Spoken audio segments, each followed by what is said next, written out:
Hi friends, कैसे हो आप सब। उम्मीद करता हूँ अच्छे होंगे।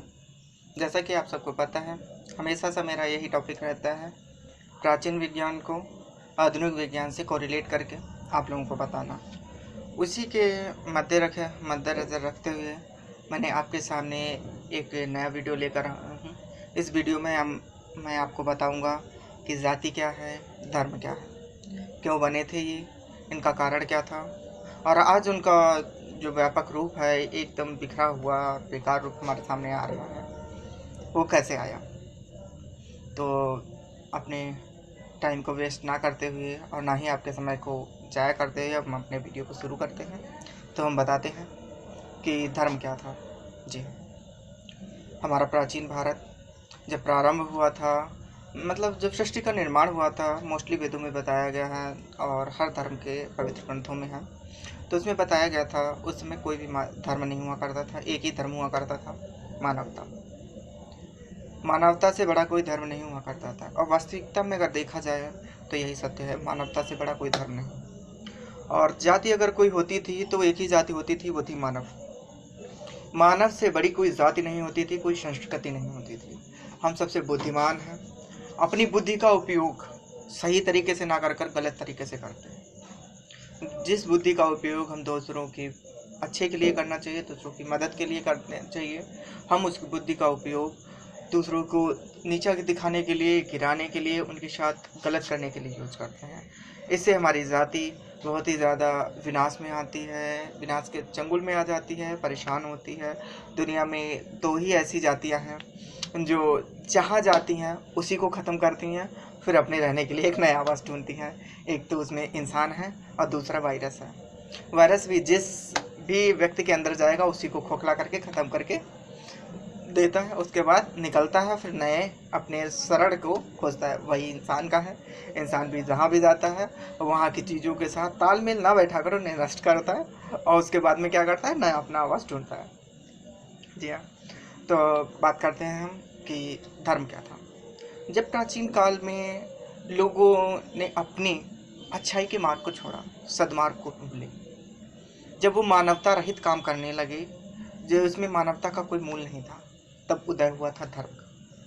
तब बताया गया था कि धर्म धर्म वो है जो किसी को सही रास्ते पे चलना सिखाता है, किसी को भी बुराई के रास्ते से वापस लाता है, उसके अंदर डर पैदा करता है कि अगर गलत करोगे तो तुम्हारे साथ ऐसा भविष्य में गलत होगा, ताकि इंसान अपनी मानवता को ना भूले और अपने धर्म पे आगे बढ़े। धर्म ये नहीं सिखाता कि जो मुस्लिम नहीं है वो सबके सब काफिर हैं। धर्म ये नहीं कहता कि मंदिरों में बैठकर लोगों के साथ चढ़ावा चढ़ाओ, तो जितना ज़्यादा चढ़ावा चढ़ाओगे उतना ज़्यादा तुम्हें पुण्य मिलेगा। ऐसा नहीं होता। ईश्वर जो होता है वो हमारे भाव का भूखा होता है, वो हमारे चढ़ावे का नहीं होता। अरे जिसने पूरी संपूर्ण सृष्टि बनाई, जिसने यूनिवर्स बनाया, उसको हम कुछ चढ़ा के क्या दे सकते हैं। लेकिन पता नहीं इंसान के दिमाग में क्या रहता है, कुछ भी बोलता रहता है, मैं इतना चढ़ावा चढ़ाऊंगा, उतना चढ़ावा चढ़ाऊंगा, लेकिन अपनी श्रद्धा नहीं देखता। श्रद्धा कितनी है, ईश्वर प्रसन्न होता है तो श्रद्धा से। यही कारण था कि धर्म का उदय हुआ। धर्म का उदय इसलिए हुआ था कि जब लोगों के पास, एक ही व्यक्ति के पास धन संचित होने लगा, लोगों को बोला करने लगे, गरीबों का शोषण होने लगा, तो धर्म का निर्माण किया गया, ताकि जो जिनके पास पैसा ज़्यादा है, पैसे वाले हैं, अमीर लोग हैं, वो धर्म के नाम पर पैसा देंगे, और उस पैसे का उपयोग उन लोगों के लिए होगा जो गरीब हैं, जिनके पास 2 वक्त का खाना नहीं है, रहने के लिए घर नहीं, मकान नहीं है, उनके लिए होगा। इसलिए धर्म का निर्माण हुआ था। लेकिन आज धर्म क्या हो गया है, धर्म जिहाद के नाम पे लड़ा रहा है। आज कह रहा है ये हिंदू है, ये मुस्लिम है, ये सिख है, ये ईसाई है, ये पारसी है, ये बौद्ध है। इस बात पे हर किसी को लड़ाता जा रहा है। इसलिए धर्म नहीं हुआ था। धर्म का उदय हुआ था अच्छे कामों के लिए। कोई भी पवित्र किताब उठा के देखिए, मैं कुरान की बात नहीं करता हूँ। कुरान में कहा गया है कुछ आयतों में, आयत 1 से 5 तक जहाँ तक मुझे जानकारी है, ये बताया गया था कि जो गैर मुस्लिम हैं वो काफिर हैं। ये क्यों कहा गया है, किस वजह से कहा गया है, वो तो मुझे नहीं पता, लेकिन ये बात उसमें कही गई है। और जिहाद का नारा देकर ही मोस्टली दंगे कराए जाते हैं। उसमें बहुत से लोग कहते हैं कि आतंकवादी को जन्म देना है, ये है वो है, वो मैं नहीं कह सकता, और ना ही मैंने इस बारे में इतना ज़्यादा भी ज्ञान अर्जित किया है कि मैं इस पे अपनी कोई भी मत दे पाऊँ। लेकिन जो लोग कहते हैं वो मैंने बताया है। लेकिन हाँ, जिन आयतों में ये बात लिखी है वो आयत मैं बता रहा हूँ। आयत 1 से लेकर आयत 5 के बीच में ये लिखा हुआ है कि जो गैर मुस्लिम है वो काफिर है, उन्हें रहने, इस धरती पे रहने का कोई भी हक नहीं। तो एक तरीके से तो ये संदेश ही है कि जो हिंदू है या अदर को मानता है तो उसको मैं करना चाहिए, हमें मार देना चाहिए। और वही होता है जिहाद के नाम पे, मोस्टली धर्म के जो गुरु होते हैं वो कुछ भी करवा लेते हैं और आदमी करता भी है आसानी से। तो मैं आपको इसी बारे में आप बताता हूँ कि जातियाँ क्या हैं। जैसा कि हमारे वेदों में बताया गया है कि जातियाँ जो हम आज मनाते हैं, बनाते हैं, जातियाँ जातियाँ नहीं, उस समय ये वर्ण थे। इसे वर्ण व्यवस्था के नाम से जाना जाता था। जब लोगों की जनसंख्या बढ़ी और लोगों के अलग अलग कार्य के प्रति रुचियाँ बढ़ी, जब कार्य की रुचियाँ इंसानों में बढ़ने लगीं, कोई कोई कार्य कर रहा था तो कोई कोई कार्य कर रहा था, तो इसी को मद्देनजर रखते हुए उस समय के वर्तमान शासन ने, उस समय के वर्तमान वरिष्ठों ने एक वर्ण व्यवस्था बनाई। बताया कि ब्रह्मा का जो मुख है, मुख से ब्राह्मण का जन्म हुआ है। ब्राह्मण का जन्म इसलिए बताया गया है क्योंकि ब्राह्मण जो होता है वो हमेशा अच्छे वचन बोलता है, सबको सही रास्ता दिखाता है, ईश्वर का भजन करता है, कभी मुँह से किसी के लिए गलत वाणी नहीं उपयोग करता है, ना ही गलत वाणी का निकालता है। हर किसी का भले के लिए ही हर अपनी बातों को बखान करता है। इस प्रकृति को बचाने के लिए मंत्रोच्चारण करता है। इसलिए कहा गया था कि जो ब्रह्मा का मुख है उससे ब्राह्मण का जन्म हुआ। उसके नीचे आते हैं भुजाओं से, कहा गया है भुजाओं से क्षत्रियों का जन्म हुआ है। ब्रह्मा की जो भुजाएं थे उनसे क्षत्रिय जन्मे थे।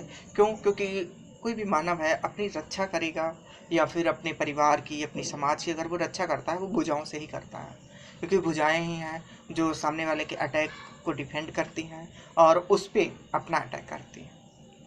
इसलिए कहा गया था भुजाएं क्षत्रिय हैं। उसके बाद में आया था वैश्य।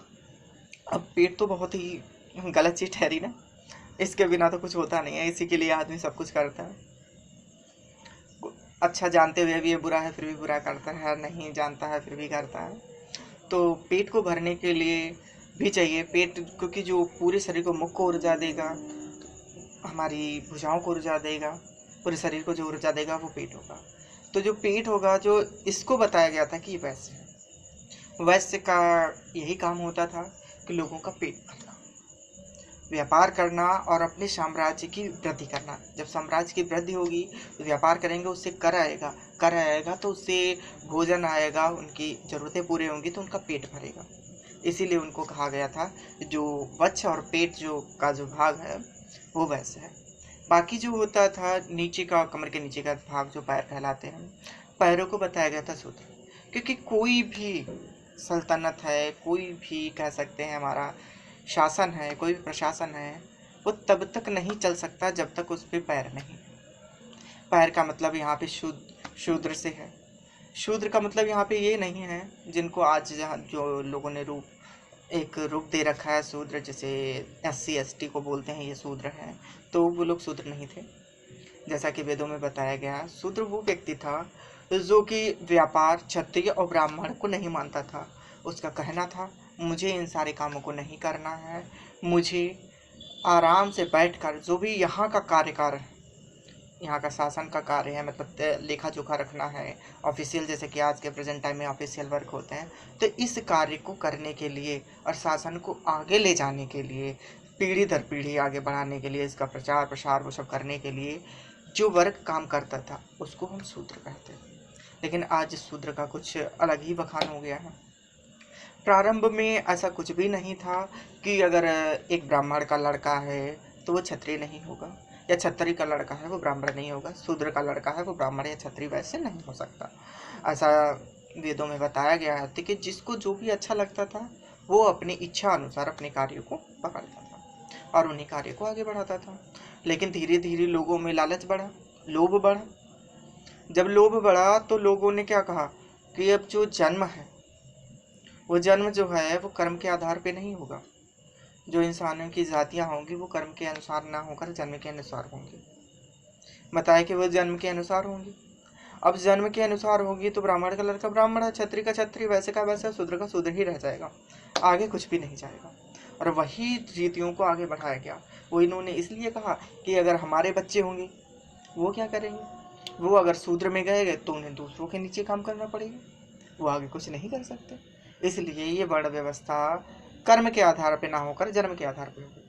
और वही ये जब आगे बढ़ने लगी तब उन्होंने देखा कि कहीं क्षत्रिय न बलशाली हो जाए, कहीं वैश्य न बलशाली हो, और कहीं शूद्र आगे ना निकल जाए, इसलिए उन्होंने जातियों का निर्माण कर दिया। अब क्षत्रिय में भी एक क्षत्रिय जाति थी, उस जाति में भी अनेकों जातियां कर दी। ब्राह्मण एक जाति थी, ब्राह्मण में भी अनेकों जातियां हो गई। ऐसा ही शूद्र था, शूद्र में एक जाति नहीं हजारों जातियां बना दी और लोगों को आपस में लड़ाया। वो सिर्फ एक दिमाग का खेल था, एक दिमाग की उपज थी कि अगर ये आपस में लड़ेंगे तो ये कभी अपने विकास के बारे में नहीं सोच पाएंगे। अगर ये विकास के बारे में सोचेंगे और आगे जाएंगे तो हमारा क्या होगा, हमें कौन पूछेगा। जैसे कि उदाहरण के तौर पे आज हम ही बताते हैं, हम अगर किसी ब्राह्मण के पास जाते हैं या किसी पंडित के पास जाते हैं, उससे पूछते हैं हमारा साल कैसा जाएगा, अगर वो कह दे आपका पूरा साल बहुत ही अच्छा जाने वाला है, सब कुछ सही होने वाला है, क्या हम दोबारा लौट के उसके पास जाएंगे? नहीं जाएंगे ना। उसे तो उस समय में आते समय से दक्षिणा देना भी मुश्किल हो जाएगा। तो इसमें सिर्फ उनका ही दोष नहीं है, दोष हमारा भी था कि हम लोग भी स्वार्थी थे।